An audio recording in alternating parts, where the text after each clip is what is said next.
Hello मेरे प्यारे विद्यार्थियों, कैसे हैं आप लोग? होप आप सब बढ़िया होंगे बच्चों। मैं भी एकदम बढ़िया हूं।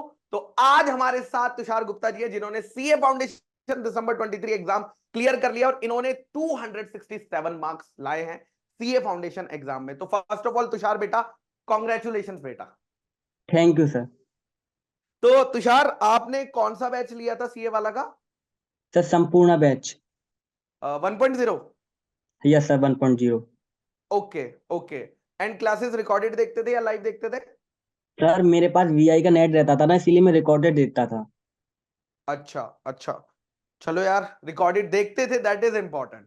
चाहे लाइव यस देखो सर या बिल्कुल। रिकॉर्डेड देखो, कंसिस्टेंटली देखते थे, वो ज्यादा इंपॉर्टेंट है तुषार बेटा। Yes sir. अच्छा तुषार, मुझे ये बताओ कि आपकी जर्नी कैसी रही? बिकॉज सीए फाउंडेशन ना एक प्रोफेशनल एग्जाम होता है, जिंदगी का पहला प्रोफेशनल एग्जाम होता है, और हर कोई ये कहता है कि ये बहुत ही डिफिकल्ट एग्जाम है, जो कि सच भी है ना? जो कि यस सर। सच भी यस है, सर। लेकिन हर कोई जब कहता है तो अपने आप पे थोड़ा सा डाउट आने लगता है कि यार हम लोग कर पाएंगे नहीं कर पाएंगे। तो आपकी जर्नी कैसी रही पूरी सीए फाउंडेशन की? सर मैं आपको बताना चाहता हूँ। सर जब मैं पढ़ता था तो पहली बात तो मैं आपको बोलूँ सर, मैं एक हिंदी मीडियम का स्टूडेंट हूँ। तो ओके। सर मुझे इंग्लिश में बहुत ही ज्यादा फेस करना पड़ा है।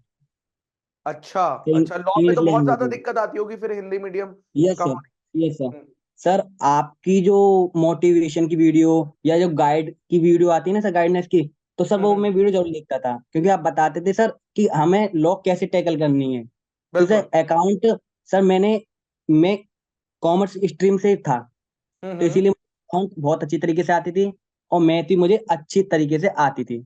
ओके। लेकिन मुझे इकोनॉमिक्स और लॉ में बहुत ही ज्यादा दिक्कत। डिफिकल्टी पड़ी। हम्म हम्म सर आपने बताया कि लॉ को केवल याद मत करो, केवल उसके कॉन्सेप्ट को समझो और उसको रिकॉल मत करो, पहले उसको रिवाइज करो, हिंदी में बिल्कुल। रिवाइज करो और अपनी लैंग्वेज में बताओ, तभी आप हम्म। लॉ को याद कर पाओगे। सर ये इसी में मेरे 2-3 महीने बेकार चले गए। समझ गया। और सर जब मैं हम मतलब हमारे पापा गवर्नमेंट टीचर है मेरे पापा। अच्छा। हम्म। तो वो आजम, एक गांव है, एक शहर है आजमगढ़। हम्म। तो सर वहां पर हमारे पापा गवर्नमेंट टीचर हैं, तो वहां पर रहते हैं वो।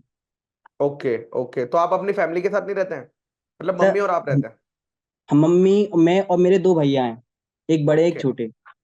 Okay okay. तो सर मेरे भैया भी, बड़े भैया भी वो सीए कर रहे हैं। अच्छा। हाँ, उन्होंने मुझसे एक अटेम्प्ट पहले ही सीए फाउंडेशन निकाला है। अच्छा, फिर तो आपको थोड़ी गाइडेंस वहां से भी मिल जाती होगी, है ना?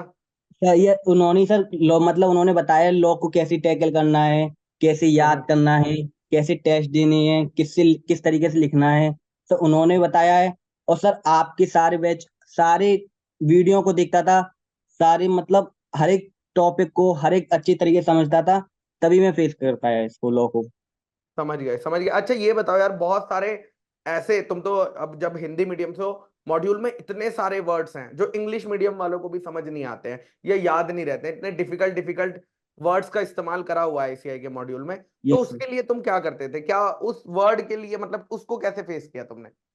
सर, जो वर्ड्स मुझे बहुत ही कठिन लगता था तो हाँ उसी के हाँ। ऊपर मैं उसका मीन्स लिख देता। अच्छा अच्छा। तो सर जब मैं उसको एक बार रिवाइज करता था तो सर उसकी लैंग्वेज अपने आप ही मेरे दिमाग में आ जाती थी। Okay okay, got it. और कभी ऐसा नहीं होता था कि यार कोई टॉपिक याद ही नहीं हो रहा है, मतलब बहुत टाइम लगा लिया, ये तो हो ही नहीं रहा है यार, ऐसा कभी हुआ है? यस सर, बहुत बार हुआ है, इसीलिए सर मैं आपके मतलब जो टॉपिक समझ में नहीं आता था तो सर हम्म। उसको दोबारा मैं जाता था आपके पीडब्ल्यू ऐप पर और उसको हम्म। दोबारा देखा करता था, दोबारा नहीं आता तो दोबारा देखा करता था। तो जिससे मेरे दिमाग में जाती थी बातें। और सर आप मतलब एक संजीवनी बूटी को देखता था, तो उससे हम्म। एक तरीके चार्ट फॉर्म में एक बार में अंदर जाता है सर, दिमाग के अंदर। अच्छा, गॉट इट गॉट इट। और ये तुम राइटिंग प्रैक्टिस भी करते थे? मतलब राइटिंग प्रैक्टिस करते थे रेगुलर बेसिस पे आंसर्स सर की? राइटिंग प्रैक्टिस सर मैंने अगस्त में चालू कर दी थी। ओके, अगस्त में। और सर यस सर, डेली 1 से 2 क्वेश्चन डेली लिखता था सर। अच्छा, तो कैसे लिखते थे? डायरेक्टली लिखते थे या पहले उन्हें लर्न करते थे फिर लिखते थे? सर मतलब आपने जो बताया था सर, पहले प्रोविजन को आपको केवल लर्न करना है और उसके हम्म। कीवर्ड्स को याद करना है केवल, बिल्कुल। और उसको अपनी लैंग्वेज में लिखना है। हम्म। और fact of the case way analysis and conclusion हमें मतलब उसी के अंदर से निकालना पड़ता है। बिल्कुल। तो सर उसमें मेरे मतलब 15-20 दिन सर ऐसे ही बेकार गए सर, बहुत क्वेश्चन में मेरे बहुत ही याद गलत, सर लिखना समझ भी नहीं गया। आ रहा था। सर हम्म। आपकी सर राइटिंग सेशन जो चलता था तो उसी के साथ मैं भी लिखना चालू कर देता था, तो उससे हम्म। मेरी ज्यादा इम्प्रूवमेंट आया सर उसी से।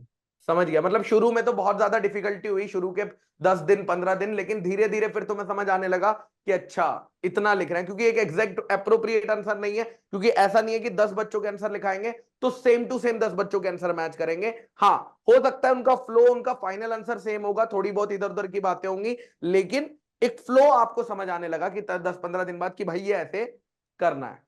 Yes sir, yes sir. Great. और फिर तो तुम्हारा तो बीसीआर में भी दिक्कत आता होगा, क्योंकि बीसीआर तो पूरा ही इंग्लिश था। सर ने बीसीआर में सर मतलब जो लेटर थे, तो वो तो सर हाँ हाँ। बहुत जल्दी आ जाते थे। अच्छा, लेकिन फॉर्मेट सर, फॉर्मेट याद करके।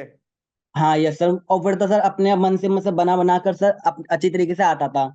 लेकिन जो बीसीआर के अंदर अनसीन पैसेज में दिक्कत आती थी कभी कभी, हाँ हाँ। कभी कभी हमारे नोट्स मेकिंग में दिक्कत आती थी बनाने में, तो उसकी हम्म। प्रैक्टिस करने से सर वो भी आ गया अच्छी तरीके से। ओके। और कितने आवर्स आप पढ़ाई करते थे? मतलब अगर मैं लास्ट के 1-1.5 महीने की बात करूं, तब डेली कितने लास्ट घंटे के पढ़ते थे? सर 8 से 10 आवर्स सर मैं डेली पढ़ता था। 8 से 10 घंटे आप डेली पढ़ते थे, जिसमें से लॉ का टाइम कितना होता था? सर लॉ का सर मैं हमेशा 3 घंटे देता था सर लॉ का। लॉ को 3 घंटे, और 3 घंटे में कितनी देर लर्न करते थे, कितनी देर राइटिंग प्रैक्टिस करते थे? सर राइटिंग प्रैक्टिस सर मैं 0.25 घंटे करता था, 45 मिनट। फोर्टी और फाइव सर मिनट्स ठीक है। और सर 15 मिनट सर पहले पिछले का याद पढ़ता था, वेरी मतलब जो गुड। भी ओवरव्यू ले लिया, तो उसके बाद 2 घंटे लर्न करता था केवल। Okay okay. और 2 घंटे में कितने पेजेस लर्न हो जाते होंगे, मतलब अगर मैं मॉड्यूल की बात करूं? सर 1.5 महीने सर, डेढ़ पेपर से 1.5 महीने पहले सर मतलब सब दिमाग में था, केवल अच्छा। ओवरव्यू ले लेके सर एकदम से सर केवल रिवाइज ही करना है। हाँ तो सर हाँ हाँ। एकदम से सर बहुत ही क्विकली ये रिवाइज हो जाता था सर। ओके, तो जो 15 मिनट का रिवीजन करते थे वो संजीवनी बूटी से करते होंगे, यस सर। शॉर्ट वाला। तो उससे अच्छा हो जाता है सर।